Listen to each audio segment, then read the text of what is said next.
நாங்கள் ஒரு ட்ரிப்புக்கு பிளான் பண்ணிகிட்ருக்கோம். எங்கள் ஒர்க் ஷாப்பில் வந்து எல்லா வண்டியுமே வந்து ஜென்ரல் சர்வீஸ் பண்ணிகிட்ருக்கோம். என்னென்ன வண்டி இருக்குதுன்னு சொல்லிட்டு நீங்களே பாருங்கள். இப்போது இது என்னோடய வண்டி V-Strom SX250. இதுக்கு வந்து ஜென்ரல் சர்வீஸ்லாம் முடிஞ்சிருச்சு. ஃபைனலாக ஹசார்ட் ஃப்ளாஷர் வந்து சிம்டாக்கோட பிராண்ட் வந்து இதில் போட்டிருக்கோம். இப்போ தான் அந்த வேலை முடிஞ்சிச்சு. நெக்ஸ்ட்டு வந்து BMW S1000 XR. இது பார்த்திங்களா, டயரே இல்லாமல் நிற்கிது. ஸோ இது வீல் வந்து ஒரு வேலையாக போயிருக்கு. ஸோ அதுவும் வந்து ஒர்க் போயிட்டுருக்கு. இது ஹோண்டா CB300. இதுவும் வந்து ஜென்ரல் சர்வீஸ் போயிட்டுருக்கு. இந்த வண்டி என்ஃபீல்டு லைட்னிங் 535. இது தமிழ்நாட்டிலே வந்து கிட்டத்தட்ட ஒரு 16-17 வண்டி தான் இருக்குன்னு சொல்கிறாங்க. இதை பற்றி நான் டீட்டெயிலாக அப்புறமா வீடியோ போடுறேன். ஆனால் இந்த வண்டி ட்ரிப்புக்கு வரல.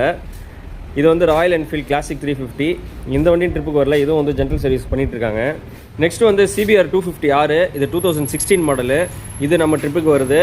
நெக்ஸ்ட்டு வந்து எலும்பு கூட நிற்கிது பார்த்தீங்களா, இது ஆக்சுவலி ஜென்ரல் சர்வீஸ் முடிச்சுட்டு பெயிண்டிங் ஒர்க் போயிட்டுருக்கு. CBR 250R. இதுவும் இது 2019 மாடலு.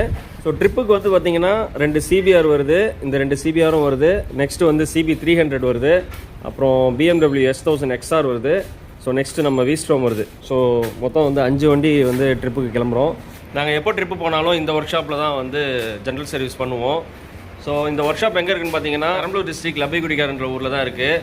நீங்கள் நியர்பை பெரம்பலூர் டிஸ்ட்ரிக்ட் இல்லை திருச்சி இந்த மாதிரி நியர்பை எங்கே இருந்தாலும் சரி, உங்களுக்கு வந்து பைக் மாடிஃபை பண்ணோம் அப்படின்னா கண்டிப்பாக இந்த ஒர்க் ஷாப் வந்து விசிட் பண்ணலாம். இந்த ஒர்க் ஷாப்போட பேர் வந்து மோட்டோ அல்ட்ரா ஒர்க் ஷாப்பு. இந்த லொக்கேஷன் வேணும்னா கமெண்ட்டில் லொக்கேஷன் சொல்லி கமெண்ட் பண்ணுங்கள், உங்களுக்கு வந்து DM பண்ணுறேன். பை.